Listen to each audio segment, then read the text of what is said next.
Meu nome é Lucas Ferreira, tenho 30 anos e durante toda a minha vida fui um membro ativo e fervoroso da Igreja Evangélica, Assembleia de Deus em São Paulo, no bairro do Tatuapé. Nunca imaginei que um dia estaria aqui, contando como passei de um dos maiores críticos do catolicismo a um devoto filho da Igreja Católica. Mas antes de julgar minha história, deixe-me explicar como cheguei até aqui. Porque o que aconteceu comigo não foi resultado de argumentos teológicos ou debates intelectuais. Foi resultado de um milagre que nem os médicos conseguiram explicar. Um milagre que aconteceu quando, no meu momento de maior desespero, fiz algo que jamais pensei que faria. Chamei por Maria, cresci respirando o ar da doutrina evangélica. Não é metáfora, é literal. Desde que nasce cada respiração da minha vida, aconteceu dentro do contexto da minha igreja. Minha família sempre foi profundamente religiosa, mas não daquela religiosidade morna, superficial, de quem vai à igreja só aos domingos. Era uma fé que permeava cada aspecto das nossas vidas. Meu pai é diácono há mais de 20 anos, conheço desde sempre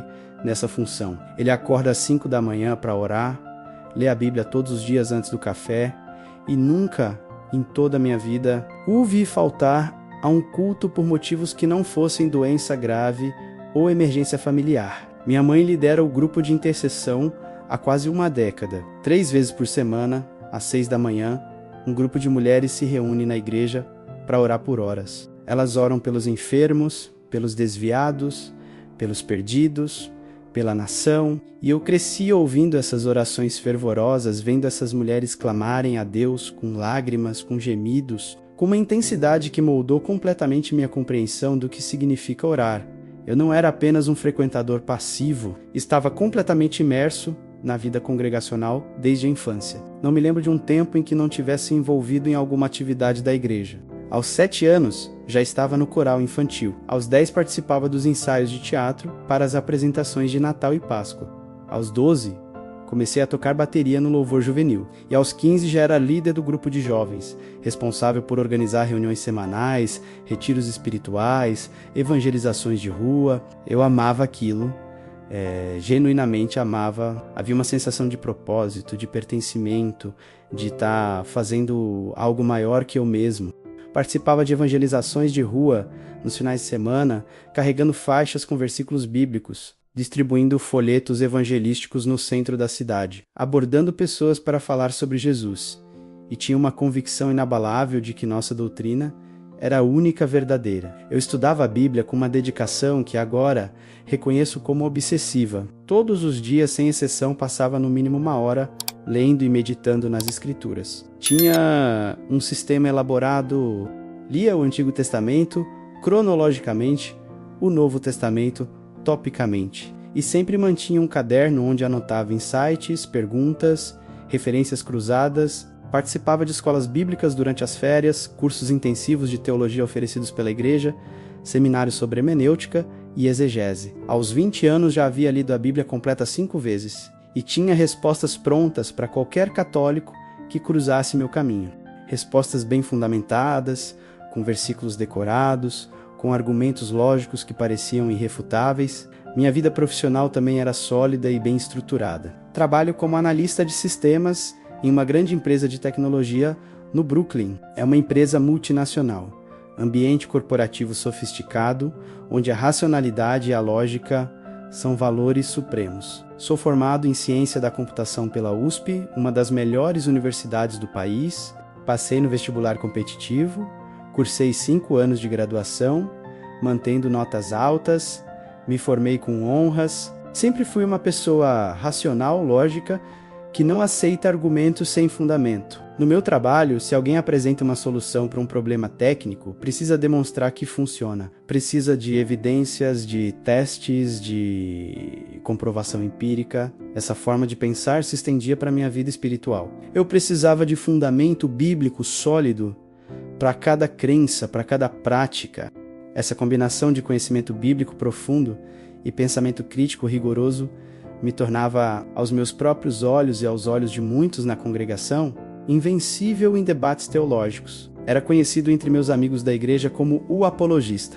Esse era literalmente meu apelido informal. Sempre que alguém tinha dúvidas sobre catolicismo, espiritismo, testemunhas de Jeová, mormons ou qualquer outra religião, me procurava. E eu tinha prazer nisso. Um prazer que agora, olhando em retrospectiva, reconheço como orgulho espiritual disfarçado de zelo pela verdade. Eu gostava de demonstrar conhecimento, de impressionar pessoas com citações bíblicas, de desmontar argumentos alheios com uma precisão quase cirúrgica. Cada debate vencido era uma validação da minha inteligência, da minha preparação, da minha superioridade espiritual, mas de todas as doutrinas católicas que eu considerava heréticas, absurdas, perigosas, a que mais me incomodava era a devoção a Maria.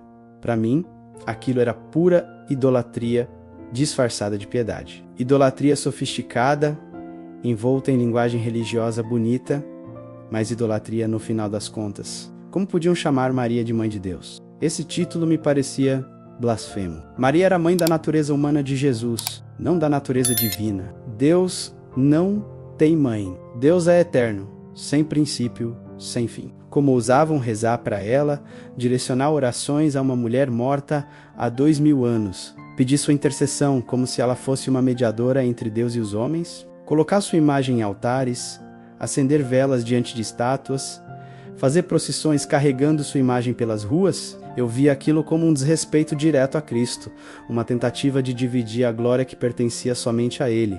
Sempre que via alguma procissão católica na televisão, alguma reportagem sobre a festa de Nossa Senhora Aparecida, com aquelas multidões caminhando quilômetros, carregando flores, chorando diante da imagem. Eu sentia uma mistura complexa de pena e indignação. Pena daquelas pessoas que eu considerava enganadas, sinceras, talvez, mas profundamente equivocadas, presas em tradições humanas que contradiziam a palavra pura de Deus. E indignação por aquilo que eu via como uma manipulação religiosa secular. Um sistema elaborado pela Igreja Católica para manter milhões de pessoas dependentes de rituais, de intermediários, afastadas da verdadeira comunhão direta com Cristo. É só abrir a Bíblia e eu pensava com frustração. A verdade está lá.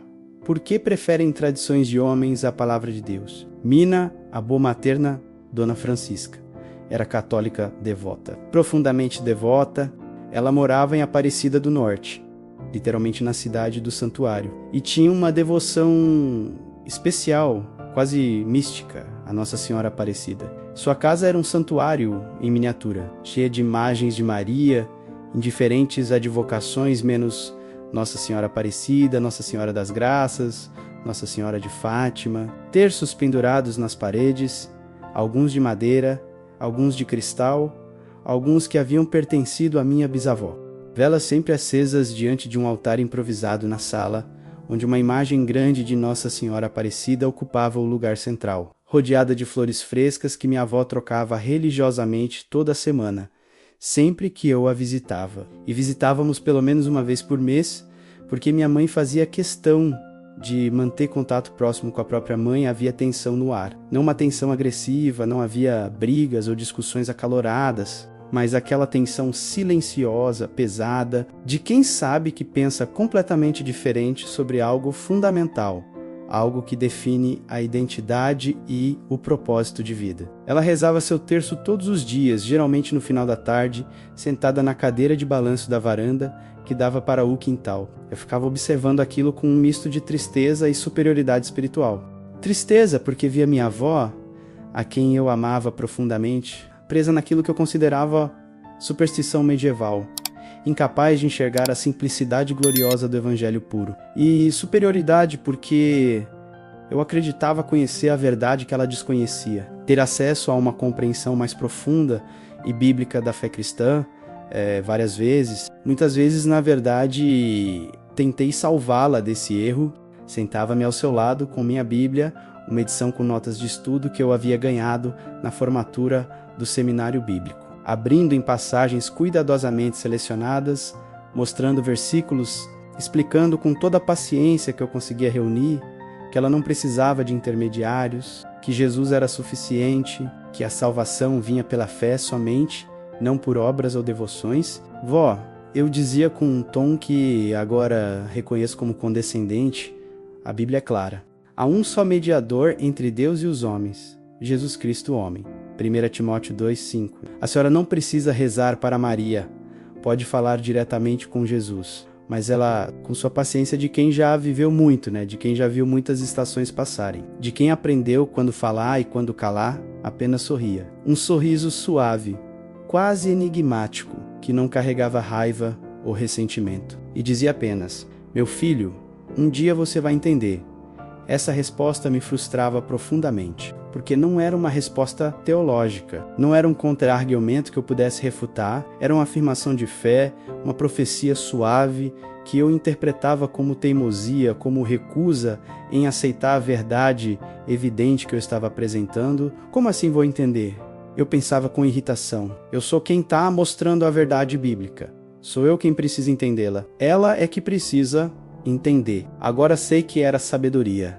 Uma sabedoria que vem de anos de experiência com Deus, de anos de relacionamento íntimo com Nossa Senhora, de anos vendo a mão de Deus operar através da intercessão de Maria, de maneiras que meu racionalismo protestante não conseguia compreender.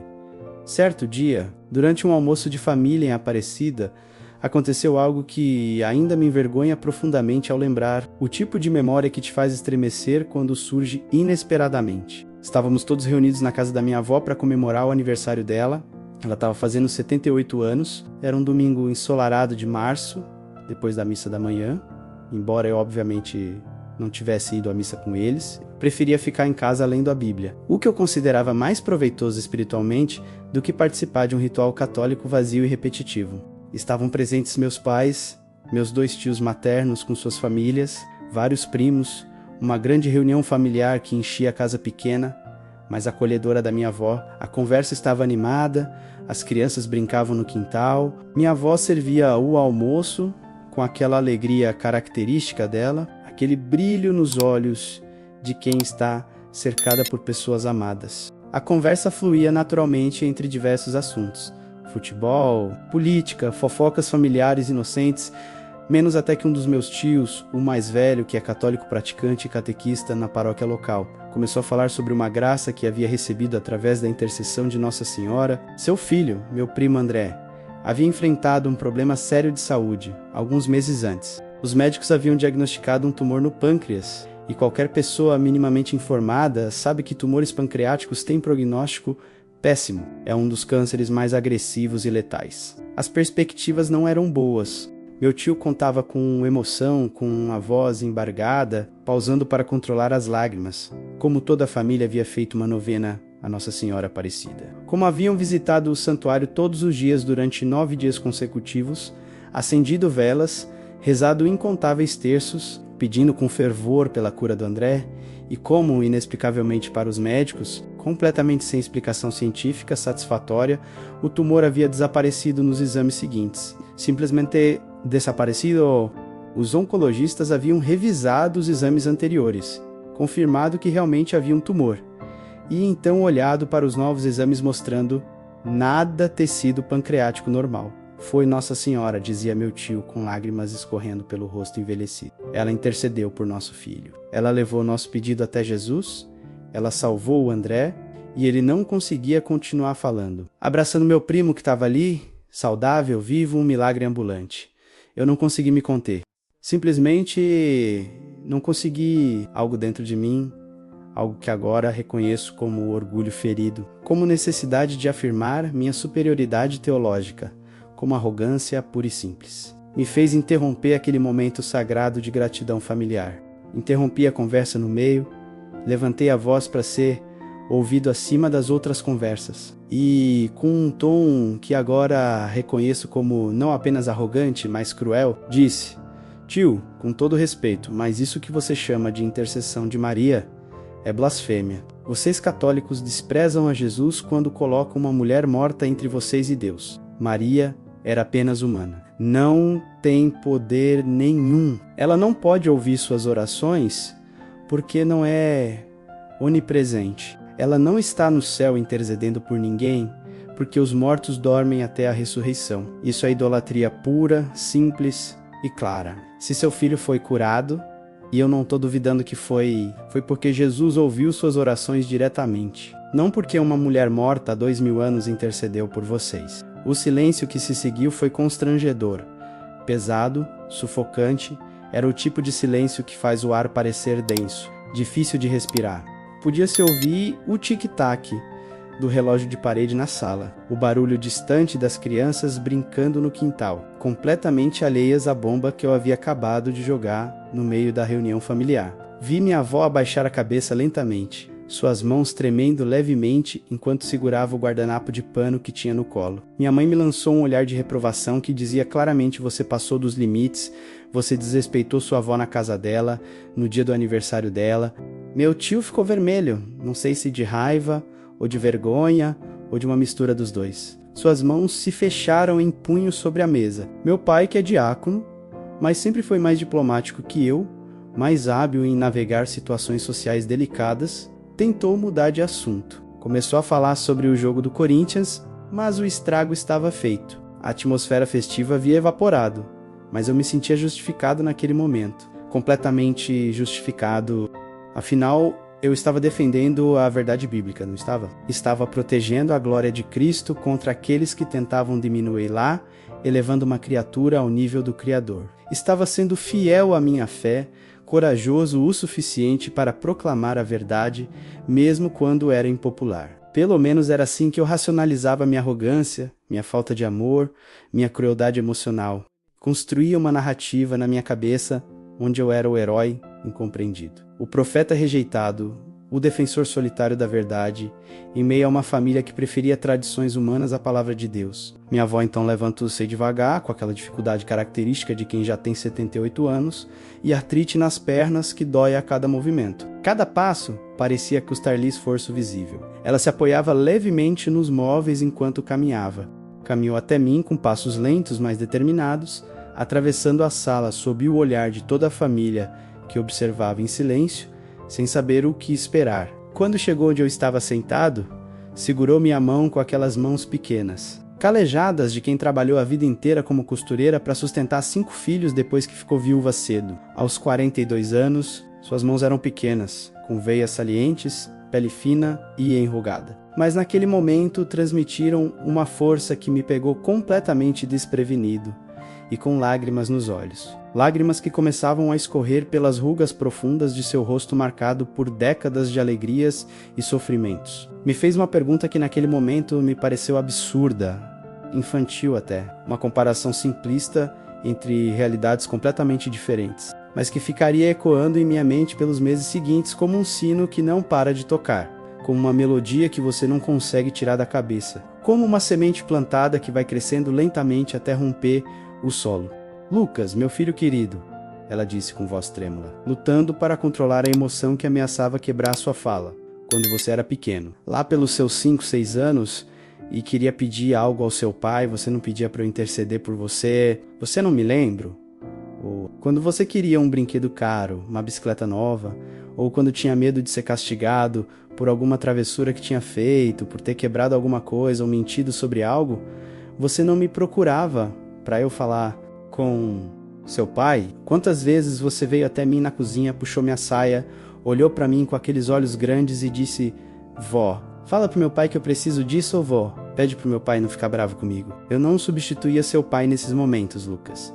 Eu apenas levava seu pedido até ele porque sou sua avó e te amo. E porque seu pai me ouve com carinho especial, porque sou mãe dele. Por que você acha que seria diferente com Maria e Jesus? Ela fez uma pausa, limpando as lágrimas com a mão livre, e continuou. Ela é mãe dele, Lucas. Não apenas mãe no sentido biológico superficial, mas mãe no sentido mais profundo, mais sagrado que pode existir. Ela o carregou no ventre por 9 meses. Sentiu ele se mexer dentro dela, conversou com ele quando ainda estava no útero. O amamentou, segurou ele no colo quando era bebê, cuidou dele quando estava doente, trocou suas fraldas, ensinou ele a caminhar segurando suas mãozinhas, a falar as primeiras palavras, viu ele crescer durante 30 anos. Esteve ao pé da cruz, Lucas, quando todos os apóstolos fugiram com medo de serem presos também. Todos eles fugiram, mas ela ficou. Ficou lá vendo seu filho ser torturado, crucificado, morrer. Por que Jesus, que é perfeito, que nunca pecou, que sempre obedeceu perfeitamente à lei de Deus, que nos mandou honrar pai e mãe, não honraria sua própria mãe no céu? Por que ele negaria a ela o privilégio de interceder pelos filhos que ele mesmo lhe confiou quando disse na cruz, apontando para João, mas falando para toda a humanidade: mulher, Eis aí teu filho. Ele nos deu ela como mãe, Lucas. Como você pode rejeitar o presente que ele nos deu? Fiquei completamente mudo. Minha boca abriu, mas nenhuma palavra saiu. Aquela comparação simples, feita por uma mulher de pouca educação formal, que mal havia completado o ensino fundamental porque precisou trabalhar desde cedo para ajudar a família, mas de profunda sabedoria espiritual acumulada em décadas de vida. Havia penetrado minhas defesas teológicas sofisticadas de uma maneira que nenhum argumento acadêmico havia conseguido. Nunca tinha pensado naquilo daquela forma, nunca, em todos os meus estudos bíblicos, em todas as minhas aulas de teologia, em todos os meus debates com católicos, sempre havia tratado a intercessão dos santos como uma questão puramente teológica, abstrata, de atributos divinos, de capacidades sobrenaturais, de mediação única de Cristo. Mas minha avó havia transformado em uma questão de relacionamentos, de amor, de família, de honra filial, e de repente meus argumentos pareciam frios, mecânicos, vazios, desprovidos da dimensão humana que permeia toda a história da salvação,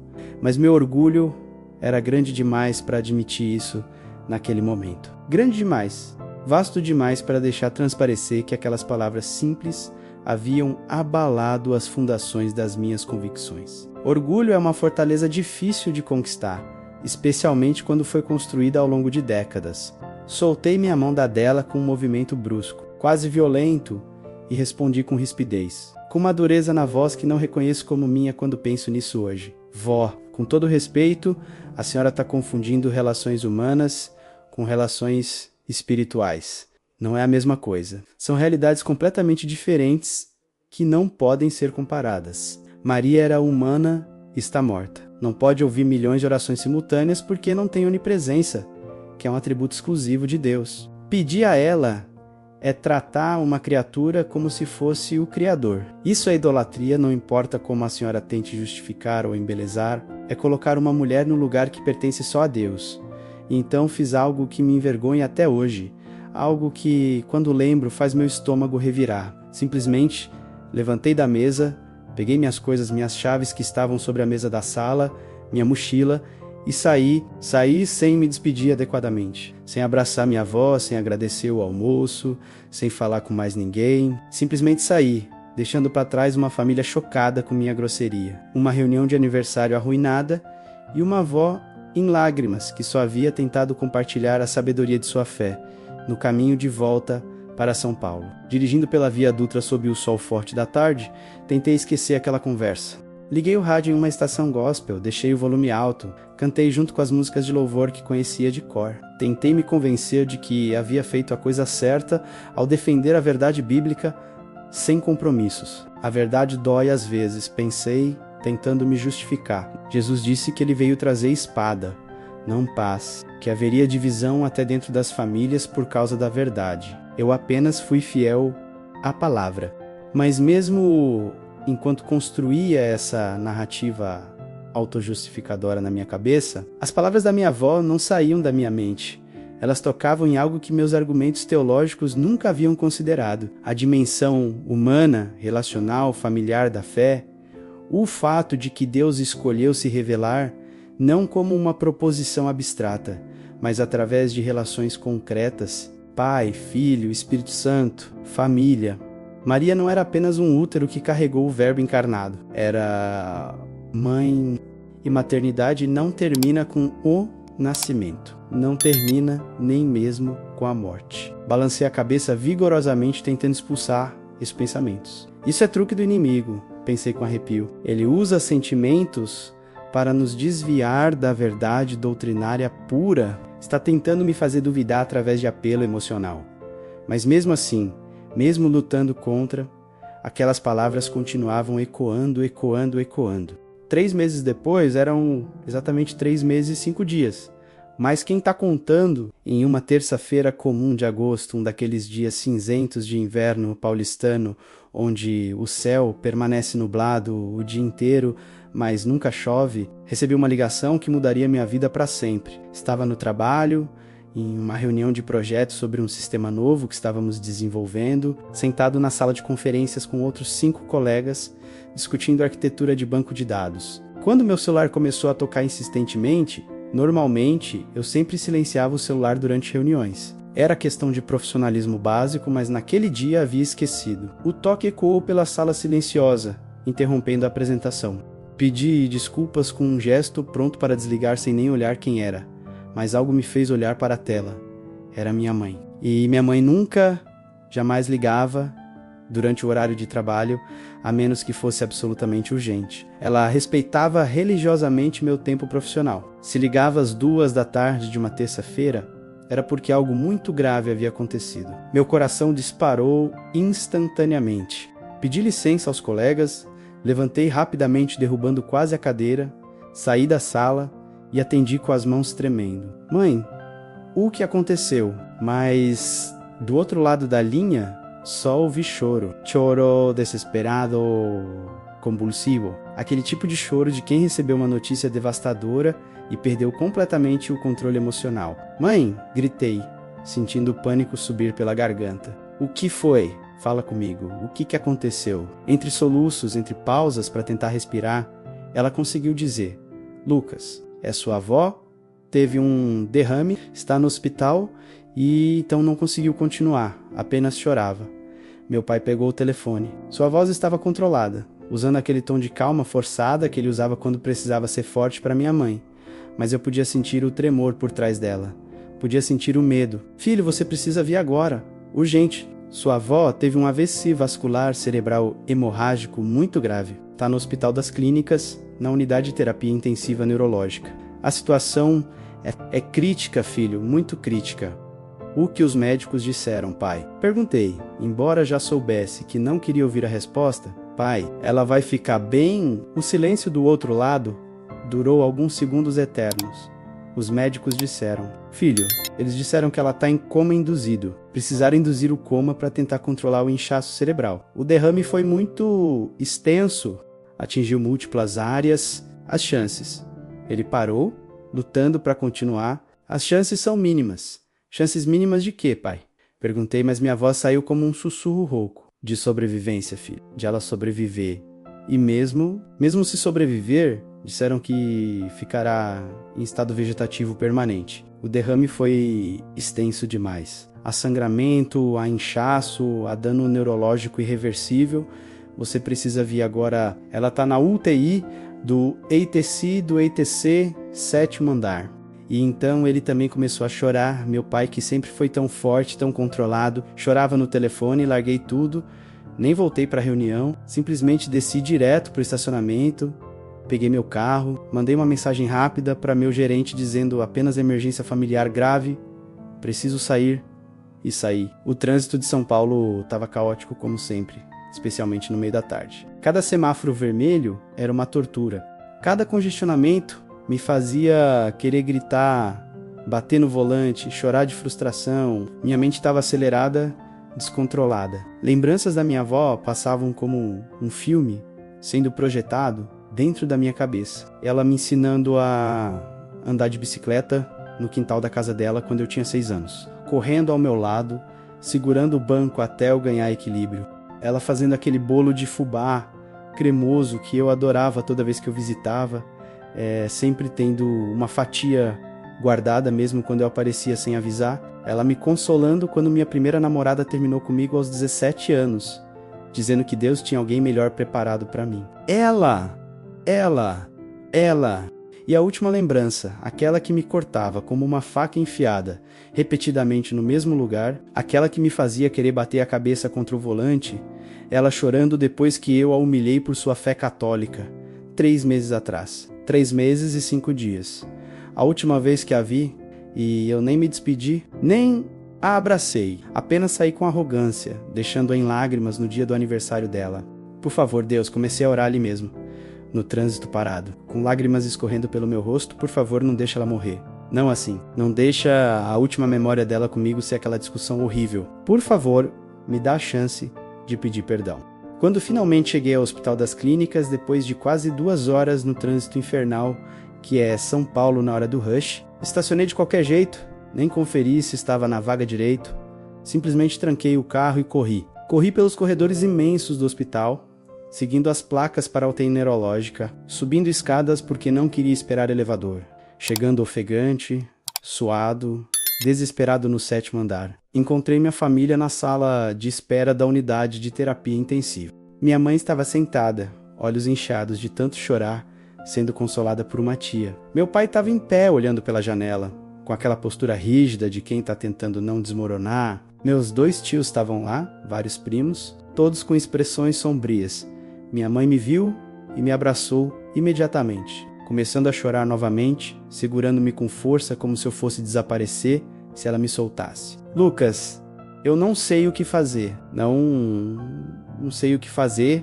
Meu pai veio até nós e começou a me explicar a situação em detalhes clínicos que soavam como sentença de morte. Ela teve o acidente vascular cerebral durante a manhã, filho. Estava em casa, graças a Deus tinha uma vizinha visitando ela, a dona Maria do lado. A vizinha notou que ela começou a falar enrolado, depois caiu, ficou inconsciente. Chamou imediatamente a ambulância. No hospital fizeram todos os exames, tomografia, ressonância. O diagnóstico foi AVC, cerebral hemorrágico extenso. Tem sangramento em múltiplas áreas do cérebro, principalmente no hemisfério esquerdo. Os médicos induziram o coma profundo para tentar diminuir o metabolismo cerebral, reduzir o inchaço, mas ele parou. Pegou um papel onde havia anotado o que os médicos disseram. O neurologista foi muito direto, filho. Disse que mesmo com todos os recursos médicos disponíveis, as chances de recuperação são próximas de 0, praticamente 0. E se por algum milagre que ele disse não acreditar que vá acontecer, ela sobreviver, terá sequelas neurológicas gravíssimas. Provavelmente estado vegetativo permanente, sem consciência, sem resposta a estímulos. Ele disse, a voz de meu pai quebrou. Ele disse pra gente ir nos preparando para o pior. Após a conversa devastadora com meu pai, uma enfermeira veio avisar que eu podia entrar para vê-la. Horário de visita da UTI, apenas 15 minutos. Quando entrei naquele quarto frio, asséptico, cheio de máquinas, e vi minha avó naquela cama, meu mundo desmoronou. Ela estava conectada a uma infinidade de tubos, tubo endotraqueal descendo pela garganta. Conectado ao ventilador mecânico que respirava por ela, sonda nasogástrica, múltiplos acessos venosos com medicações sendo infundidas, catéter urinário, sensores por todo o corpo. O som constante dos monitores, aquele bip que marca cada batimento cardíaco, aquele som que você vê em filmes, mas que ganha um peso completamente diferente quando é alguém que você ama. Seu rosto sempre tão cheio de vida, de expressão, de sorrisos e caretas e aquele jeito característico de levantar a sobrancelha quando eu falava alguma besteira. Agora estava completamente inerte, pálido, com uma palidez que não parecia natural. Apenas os movimentos mecânicos do respirador, levantando e abaixando seu peito em um ritmo perfeitamente regular, mostrando que ainda havia vida naquele corpo. Mas era como olhar para uma casca vazia, de quem ela havia sido toda a minha arrogância teológica, toda a minha certeza doutrinária, todos os meus argumentos cuidadosamente construídos. Todas as horas de estudo bíblico, todas as discussões vencidas, tudo simplesmente desapareceu naquele momento. Evaporou como névoa sob o sol forte do meio-dia. Só havia dor, uma dor tão profunda, tão visceral, tão física, que era difícil respirar. Sentia literalmente como se um peso enorme estivesse esmagando meu peito, dificultando cada respiração. Dor por estar perdendo a pessoa que me amava incondicionalmente desde que nasci, que sempre acreditou em mim mesmo, quando eu não acreditava em mim mesmo, que sempre teve uma palavra de encorajamento, que sempre me defendia quando meus pais eram duros comigo, e uma culpa devastadora, esmagadora, quase insuportável por ter sido tão cruel com ela naquele último encontro, por ter desprezado sua fé, por ter zombado de sua devoção a Nossa Senhora, por ter arruinado o aniversário dela, por ter saído sem abraçá-la. Ela tentou me abraçar quando eu estava saindo e eu me afastei. A lembrança me atingiu como um soco no estômago. As últimas palavras que ouvi dela foram aquela pergunta linda, profunda, sobre Maria, e eu respondi com arrogância, com desprezo, com crueldade, segurei a mão dela, aquela mão pequena e agora fria, sem a força que sempre teve, e comecei a chorar, sem controle, sem me importar se a enfermeira estava vendo, sem me importar com nada. Fiquei 3 dias praticamente sem sair do hospital, literalmente. Meus pais revezavam, iam para casa tomar banho, descansar algumas horas, voltar. Meus tios vinham de manhã, ficavam até a tarde e iam embora. Mas eu não conseguia sair, não conseguia me afastar. Como se minha presença constante pudesse de alguma forma mantê-la viva, pudesse fazer diferença. Nem para tomar banho, nem para comer direito, nem para dormir numa cama, apenas cochilava na cadeira extremamente desconfortável da sala de espera da UTI. Aquelas cadeiras de plástico duro que fazem suas costas doerem depois de meia hora. Comia alguma coisa da lanchonete do hospital quando a fome se tornava absolutamente insuportável. Um sanduíche seco. Um café horrível, mas era mecânico, sem prestar atenção, sem sabor, mastigando e engolindo apenas por obrigação biológica. Toda a minha atenção, cada pensamento, cada respiração estava voltada para aquele quarto, para aquela cama onde minha avó lutava entre a vida e a morte, orava sem parar. Constantemente, nos 15 minutos de visita permitidos a cada 3 horas, eu entrava, segurava a mão dela e orava em voz alta ao lado da cama. Clamava a Jesus por um milagre. Senhor, por favor, cura minha avó. Eu sei que o Senhor pode fazer qualquer coisa. O Senhor ressuscitou Lázaro depois de 4 dias morto, quando o corpo já estava se decompondo. O Senhor curou leprosos instantaneamente. Devolveu visão a cegos, fez paralíticos andarem. Por favor, mostra teu poder agora neste hospital, nesta unidade de terapia intensiva. Não deixa ela morrer assim. Não deixa a última memória dela comigo ser aquela discussão terrível onde eu a machuquei. Me dá a chance de pedir perdão, de abraçá-la mais uma vez, de dizer que eu a amo jejuava, embora ninguém tivesse pedido, embora não fosse parte de nenhum ritual planejado. Simplesmente não conseguia comer, meu estômago estava fechado pela angústia. Li a Bíblia em voz alta ao lado da cama dela durante os horários de visita, passagens sobre cura, sobre o poder de Deus, sobre ressurreição, acreditando com todo o meu coração que de alguma forma ela poderia ouvir. Que a palavra de Deus poderia alcançá-la mesmo no coma profundo induzido artificialmente. Mas nada mudava. Absolutamente nada. Os monitores continuavam mostrando os mesmos números. Frequência cardíaca 72, saturação de oxigênio 98%, pressão arterial 110/70. Números estáveis que deveriam ser reconfortantes, mas que na verdade eram assustadores, porque significavam que ela estava estável. Em coma, os médicos vinham a cada turno, examinavam metodicamente, checavam os exames mais recentes, olhavam as imagens do cérebro em seus tablets, conversavam entre si em jargão médico que eu não entendia completamente, e balançavam a cabeça com aquela expressão característica que médicos desenvolvem quando não há mais esperança. Aquela expressão de compaixão misturada com impotência, de já vi isso centenas de vezes e sempre termina mal no 3º dia. Uma médica jovem, aparentemente residente de neurologia pelo crachá que usava, veio falar com a família reunida na sala de espera. Devia ter uns 30 anos, cabelo preso em rabo de cavalo, aquele jeito simultaneamente profissional e desconfortável de quem precisa dar mais notícias. Mas ainda não desenvolveu completamente a carapaça emocional que protege os médicos mais velhos. Família da senhora Francisca Alves. Perguntou olhando para o papel na mão. Todos nos levantamos. Eu preciso atualizá-lo sobre o quadro clínico dela. Ela sentou, nos convidou a sentar, aquele ritual que antecede, mas notícias.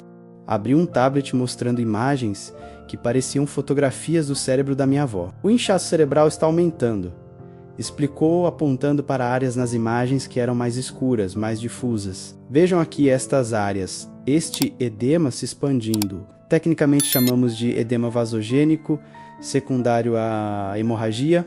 Estamos fazendo literalmente tudo que é possível medicamente menos manitou para diminuir a pressão intracraniana. Sedação profunda, ventilação mecânica controlada, monitoramento constante, mas infelizmente o corpo dela não está respondendo ao tratamento. O inchaço continua progredindo. Ela fez uma pausa, olhou para cada um de nós e continuou com aquele tom que médicos usam quando precisam ser brutalmente honestos. Vocês precisam começar a se preparar emocionalmente para o pior cenário. Provavelmente nas próximas 24 a 48 horas, ela não terminou a frase. Não precisava. Todos entendemos. No 3º dia, na madrugada de sexta-feira, eu estava sozinho no quarto com ela. Eram cerca de 3h15 da manhã, aquela hora morta onde o hospital fica mais silencioso, quando até o movimento constante de enfermeiras e médicos pelos corredores diminui, quando as luzes são baixadas, quando parece que o mundo inteiro está dormindo, exceto você e as máquinas que não param nunca, apenas o som constante e hipnótico, e ao mesmo tempo aterrorizante das máquinas. O bip, bip, bip dos monitores cardíacos. O sussurro rítmico do respirador inflando e desinflando os pulmões dela mecanicamente, o som ocasional de algum alarme distante em outro quarto. Estava exausto física e emocionalmente. 3 dias sem dormir direito, sem comer direito, sem banho, vivendo com a mesma roupa. Não havia mais lágrimas. Havia chorado tanto que meus olhos estavam secos, irritados, inchados. Apenas um vazio imenso, uma exaustão que ia além do físico, que penetrava até a alma. Segurei a mão dela. Aquela mão pequena e fria que não respondia ao meu toque, e algo dentro de mim quebrou completamente. Comecei a chorar de novo, mas era diferente agora. Não era mais um choro controlado, um choro silencioso. Era um choro profundo, visceral, primitivo, que vinha de um lugar dentro de mim que eu nem sabia que existia. Um lugar além da racionalidade, além da teologia, além de todos os argumentos e doutrinas, um lugar de dor pura, de desespero absoluto de criança pequena que perdeu a direção e não sabe o que fazer. Meu corpo inteiro tremia incontrolavelmente. E no meio do meu desespero absoluto, sem pensar, sem racionalizar, sem pesar as implicações teológicas ou doutrinárias, saiu da minha boca algo que jamais imaginei que diria. Palavras que contrariavam tudo que eu havia defendido a vida inteira. Maria, comecei minha voz trêmula e quebrada mal saindo da garganta. Se você é real, se você pode mesmo interceder como minha avó sempre acreditou, por favor, peça a seu filho que cure minha avó. Ela te ama tanto. Ela passou a vida inteira te servindo, rezando seu terço todos os dias, defendendo tua honra, mesmo quando netos arrogantes e estúpidos como eu zombavam dela. Por isso, por favor, não deixe ela morrer assim. Eu sei que fui arrogante, sei que falei coisas terríveis sobre você. Sei que chamei a devoção dela de idolatria, sei que te desprezei, mas por favor, não deixe minha avó sofrer por causa da minha estupidez. Ela não merece isso. Ela te serviu fielmente por 80 anos. Se você é realmente a mãe que ela sempre diz que você é, se você realmente se importa com seus filhos, por favor, interceda por ela. Eu não tenho direito de pedir nada, mas ela merece. No exato momento, no segundo preciso em que terminei de falar essas palavras, algo completamente inexplicável aconteceu. E eu sei como isso vai soar para quem está ouvindo. Sei que pessoas vão dizer que foi minha imaginação, que foi o cansaço extremo, que foi sugestão psicológica, que foi alucinação provocada por 3 dias sem dormir direito. Mas eu sei o que aconteceu, tão certamente quanto sei que estou vivo, tão certamente quanto sei meu próprio nome. O quarto inteiro se encheu de um perfume indescritível, um aroma de rosas tão intenso, tão puro, tão diferente de qualquer perfume natural ou artificial que eu já havia sentido na vida, que era impossível ser deste mundo. Não havia flores no quarto. A unidade de terapia intensiva não permite flores por questões de contaminação. Não havia janelas abertas. O quarto era hermeticamente fechado, com um ar-condicionado controlado. Não havia ninguém usando perfume. Eu estava sozinho ali, às 3 da manhã, com minha avó, em coma profundo. Não havia absolutamente nenhuma explicação lógica, racional, natural para aquele perfume que preenchia cada centímetro do ambiente. E não era sutil. Era intenso, envolvente, impossível de ignorar.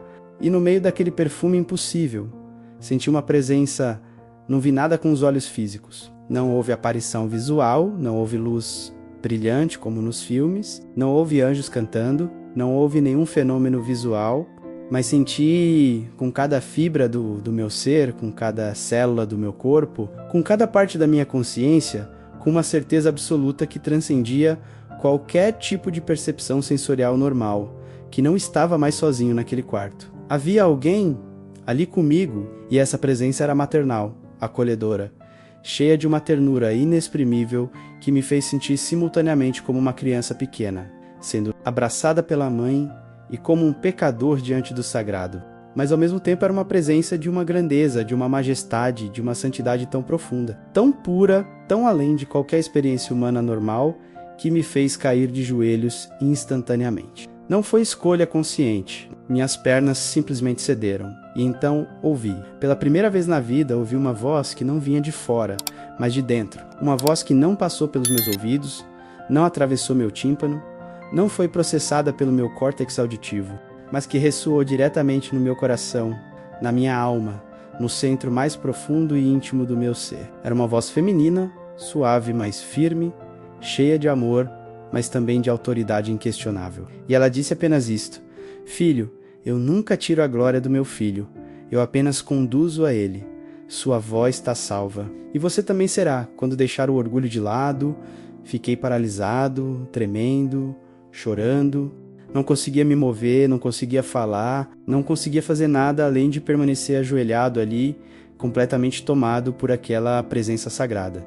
Não sei quanto tempo passou. Podiam ter sido segundos ou minutos ou horas. O tempo havia perdido completamente o significado. Quando finalmente consegui me levantar e olhar para minha avó, os monitores estavam apitando. Entrei em pânico absoluto, achei que era o fim, que apesar de tudo ela estava morrendo.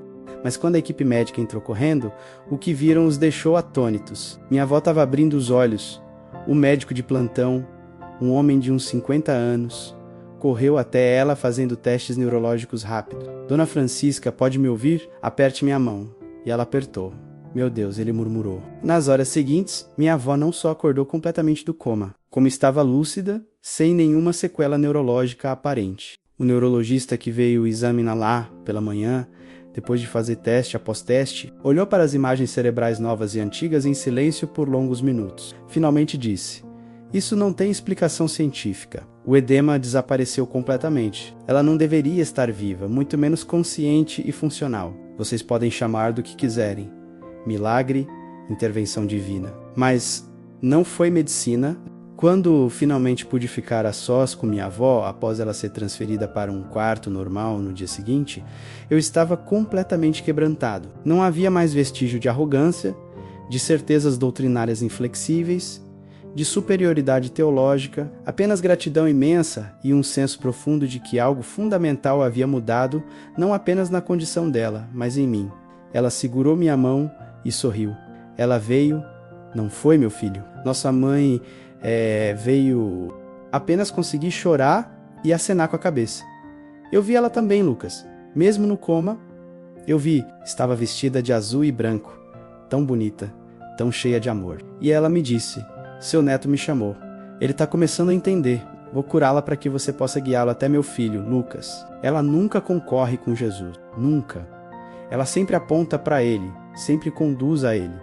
Quando você pede a intercessão dela, você não está diminuindo Cristo. Você está honrando a escolha que ele fez ao nos dar sua mãe como nossa mãe também. Aquelas palavras destruíram completamente minhas barreiras teológicas. Nos dias seguintes, comecei a estudar seriamente a doutrina católica, não mais para refutá-la, mas para entendê-la. Li os padres da Igreja menos Santo Agostinho, São João Crisóstomo, Santo Inácio de Antioquia. Descobri que a veneração a Maria estava lá desde o início. Li documentos do magistério. Descobri que a Igreja nunca ensinou que Maria é uma deusa. Nunca ensinou que ela salva. Nunca ensinou que ela é igual a Cristo. Reli a Bíblia com novos olhos e vi tantas passagens que sempre havia ignorado. Eis que desde agora todas as gerações me chamarão bem-aventurada. Maria profetizou que seria honrada. Eis aí tua mãe. Jesus não estava apenas confiando João a Maria.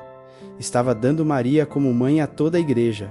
3 meses depois, na festa de Nossa Senhora Aparecida, 12 de outubro, eu estava ajoelhado na Basílica de Aparecida do Norte, ao lado da minha avó completamente recuperada, fazendo minha primeira confissão sacramental. Chorei do começo ao fim. Confessei meu orgulho, minha arrogância. Às vezes que ofendi católicos, às vezes que blasfemei contra a Mãe de Deus, e recebi a absolvição que só a igreja pode dar. O padre que me ouviu disse: Filho, Nossa Senhora escolheu você. Ela esperou até que você, no desespero, chamasse por ela, para que experimentasse pessoalmente o poder de sua intercessão. Você tem agora uma missão: contar essa história. Hoje, 1 ano depois, sou um católico convicto. Perdi muitos amigos da antiga igreja que me chamaram de traidor. Minha família evangélica tem dificuldade em aceitar minha conversão. Mas ganhei uma família muito maior, menos a Igreja Universal. Rezo o terço todos os dias. Participo da missa diariamente sempre que posso. Comungo o corpo e o sangue de Cristo na Eucaristia, sabendo que não é símbolo, mas presença real. Tenho uma devoção profunda a Maria, consagrei-me a ela, segundo São Luís de Montfort, uso o escapulário do Carmo. Minha avó e eu temos agora um relacionamento ainda mais profundo. Rezamos o terço juntos, participamos da missa juntos, visitamos santuários marianos juntos. Ela sempre soube, eu sempre soube, filho. Você era cabeça dura, mas tinha coração bom. E eu sempre rezei para que Nossa Senhora te tocasse. Ela nunca falha, Lucas. Nunca. Pode demorar, porque respeita nosso livre-arbítrio. Mas nunca desiste de nenhum de seus filhos. Trabalho agora com evangelização online, compartilhando meu testemunho, respondendo perguntas de protestantes sinceros que têm dúvidas sobre o catolicismo. Muitos me procuram porque também foram críticos da igreja e se identificam com minha história. Toda vez que rezo uma Ave Maria, lembro-me daquela noite na unidade de terapia intensiva, de estar no meu limite, sem esperança, sem argumentos, e de ter chamado por ela. E ela veio, ela ouviu, ela intercedeu, e Jesus, o Filho perfeito que sempre honra sua mãe, respondeu: aprendi que honrar a mãe não é desonrar o filho, pelo contrário, é reconhecer que ele, em sua infinita sabedoria e amor, nos deu o maior presente depois da salvação. Sua própria mãe como nossa mãe. Quando rejeitamos Maria, não estamos protegendo a glória de Cristo. Estamos recusando um dos meios mais poderosos que ele estabeleceu para nos conduzir a Ele. Porque uma mãe sempre conduz os filhos ao Pai. E Maria, a mãe perfeita, sempre nos conduz ao Filho perfeito,